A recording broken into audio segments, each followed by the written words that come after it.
انسانی زندگی کا آئینہ ہوتا ہے،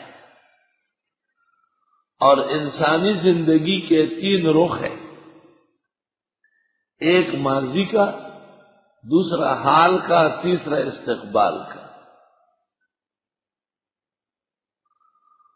اور دماغ جب فارغ ہو جاتا ہے تو وہ اس آئینے کو بنا دیتے ہیں، اور اس آئینے میں روح عالم کو دیکھتی ہے، کبھی قریب، کبھی بعید، کبھی متوسط۔ محدثین کہتے ہیں انسان جب جاگتا ہے تو اس کی روح انسانی جسم کے ساتھ مشغول ہوتی ہے، جب یہ سو جاتا ہے تو روح کو عالم کے اندر سیر کرنے کا موقع مل جاتا ہے۔ روح کا ایک حصہ انسانی زندگی کے قیام کے لیے موجود رہتا ہے، اور دوسرا حصہ فرصت پا کر کہیں مناظر دیکھنے چلے جاتا ہے۔ درست بات یہ ہے کہ روح کے راستے میں مسافت نہیں ہے، اور درست بات یہ ہے کہ روح کے سفر میں رکاوٹ نہیں ہے، اور روح حالت نوم میں انسانی اعمال کی مناسبت سے پرواز کرتی ہے۔ اگر اس کا نظام عمل تقدس و عفت کا ہو تو روح کا پرواز بلند برتر سماوات اور علیین ملائک میں ہوگا، اور اگر اس کے اعمال کا ڈھانچہ آلودہ ہو تو روح خس و خاشان اور کوڑے اور نامناسب مقامات تک چل سکے گی، آگے نہیں بڑھ سکے گی۔ اس لیے اللہ کے نیک بندوں کے خواب بہت بامعنی ہوتے ہیں۔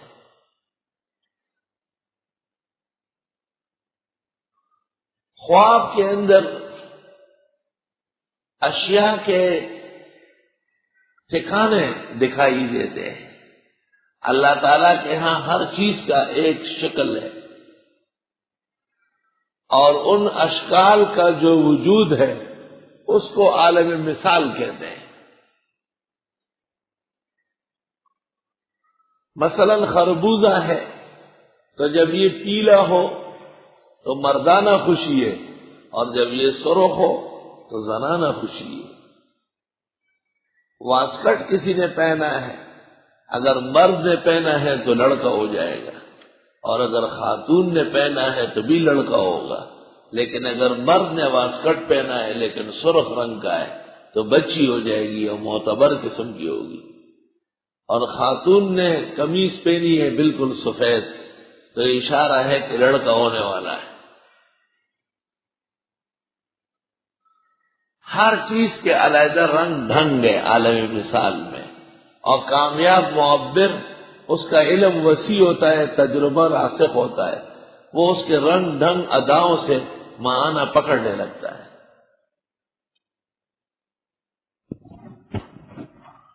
محدثین یہ بھی کہتے ہیں کہ خواب کی 3 قسمیں ہیں۔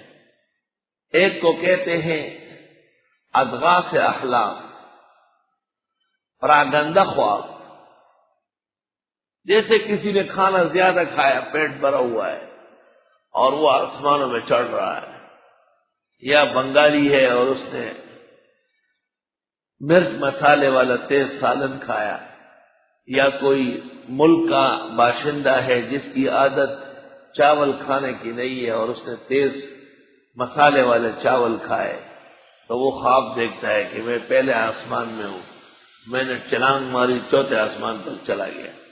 اس کی کوئی تعبیر نہیں ہے۔ اضغاث و احلام پراگندہ خواب ہے، کیونکہ وہ نامناسب چیزیں کھا چکا ہے۔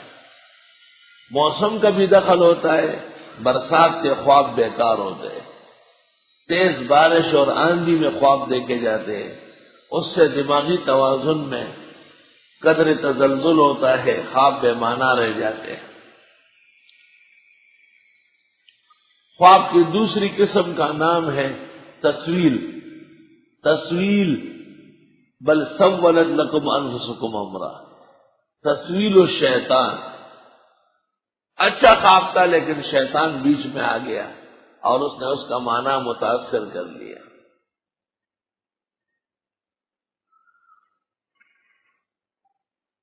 جیسے ایک بہترین خواب کسی نے دیکھا لیکن بعد میں دیکھا تو اسے غسل کی ضرورت پیش آئی۔ بہترین خواب تھا لیکن اچانک دیکھا کہ خواب کے اندر نامناسب مناظر دیکھنے آئے، تو یہ خواب کو خراب کرنے میں شیطان کامیاب ہو گیا ہے۔ جیسے نماز کو خراب کرنے میں وساوس، خارش، اعضاء کا منتشر ہونا سامنے آتا ہے۔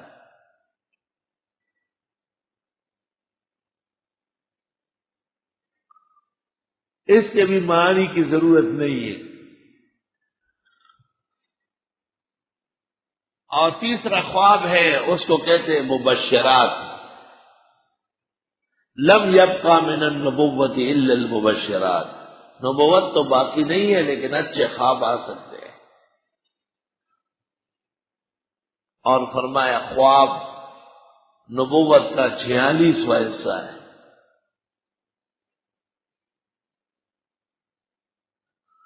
کیونکہ حضرت کی وحی کا زمانہ 23 سال ہے اور ابتدائی 6 مہینے تک خواب آتے رہے، تو 6 مہینے 23 کا 46واں حصہ ہے۔ اور یہ کارگر اور معنی خیز خواب ہوتے ہیں۔ خواب کے اندر یہ تینوں قسمیں چلتی ہے، اس لیے حدیث میں ہے کہ خواب مت بیان کرو مگر عالم کو یا اپنے مخلص دوست کو۔ مخلص دوست اس کو اچھے معنی میں حمل کر دے گا، آپ کو شر فساد سے بچا لے گا، اور عالم آدمی اس کا بہترین معنی کر دے گا۔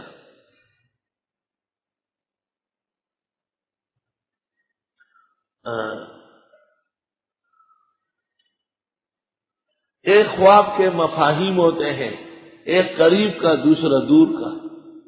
مثلا ایک زندے نے خواب میں مردے کو دیکھا اور وہ اس کو کہتا ہے کہ آ جائیے۔ عام طور پر سمجھا جاتا ہے کہ مردہ جب کسی کو کہے کہ آ جائیے تو بس اس کو پھر جانا ہی ہوتا ہے، لیکن معبر قابل ہو سامنے تو وہ اس کو فوراً حمل کر دے گا۔ مثال دیتا ہوں آپ کو، ہمارے بزرگ مخدوم استاد العرب والعجم مولانا شیر علی شاہ صاحب مفتی احمد الرحمان مرحوم کی وفات کے بعد آئے۔ چائے پیو کا طبیعت نہیں چاہتی اور ٹھنڈا پیو کا بالکل نہیں، کیا ہو گیا؟ اور جب بات کر رہے تھے تو ہونٹ باقاعدہ ایسے چلتے تھے، ایسے چل رہے یہ خوب میرے ڈیر کھپایا، میں نے خواب دیکھا ہے اور بہت غمگین ہوں۔ تو میں نے پوچھا کہ کیا خواب ہے، آپ تعبیر جانتے ہیں؟ کہنے لگے کہ نہیں۔ میں نے کہا پھر کیوں خفا ہو رہا ہے؟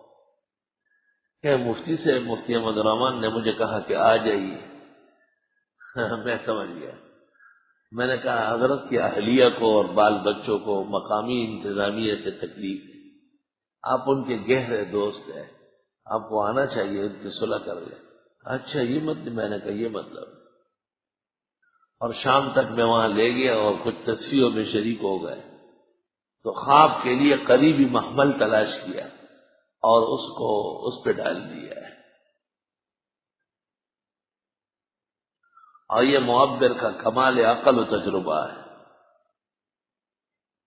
معبر کو تعبیر دیتے وقت بہت ہی کنٹرول کرنا چاہیے، جہاں تک ہو سکے مناسب تعبیر کرے، اور ضرر اور مصیبت کی تعبیر کو سمجھ لے۔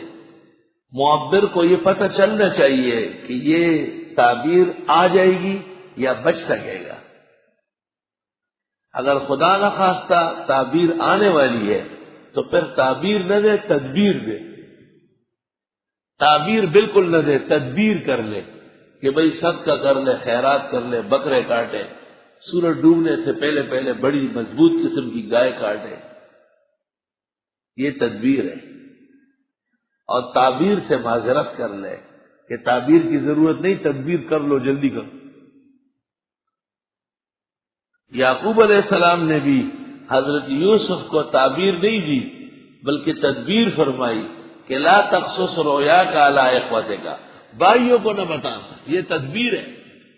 جیسے معبر اس کو کہے کہ سب کو خواب نہ سنانا، بس چھوڑ دو، مجھے بتا دی، اور کسی کو مت کہو. خواب جیسے جیسے پھیلتا جائے گا اس کے رخ بدل جائیں گے.